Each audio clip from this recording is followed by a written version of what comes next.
পেঁয়াজ রসুন তারপরে এই যে চিংড়ি মাছ এগুলো কেটে দিয়ে গেছে যাই হোক বাবা।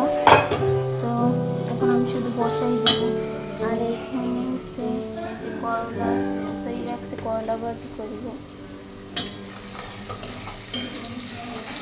তো সবাই কেমন আছেন জানাবেন, কিন্তু আমার রাতের রান্না বান্না শুরু দিনের বেলা রান্না করতে পারিনি, এই জন্য রাতে যেখানে বাবা বাসায় থাকে তো রাতেই রান্না সেরে ফেলি সব রান্না। তো এই আলুটা দেবো,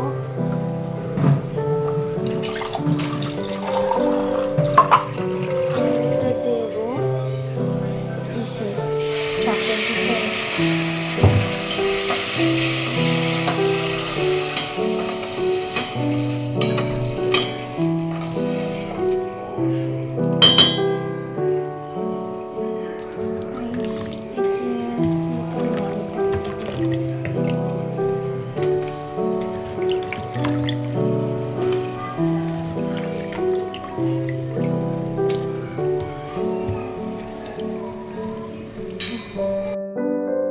শাকটা দিয়ে দিলাম, হেসে শাকটা এখন ঢেকে দিই কিছুক্ষণ, তারপর পরে নাড়া দেবো। বুঝছেন, করলাটা বসাই দেবো,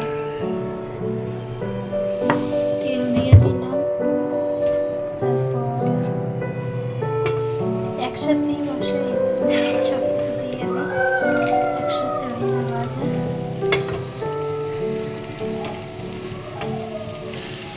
কাঁচামরিচ দিয়ে দিলাম, তারপর চিংড়ি মাছ, পেঁয়াজ, রসুন তো দেয় না করলায়, রসুনটা তো দেবো না, করলা একটু লবণ বেশি দেয়।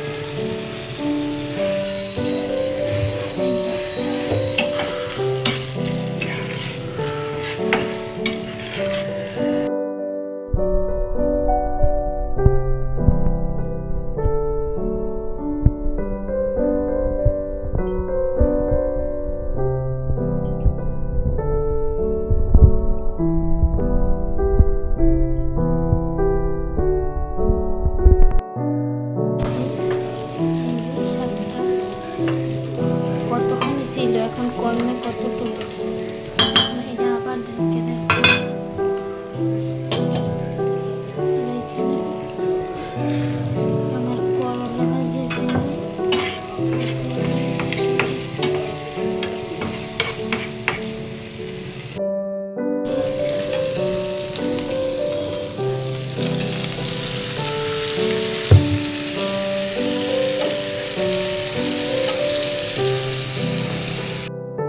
করলা হইতেছে।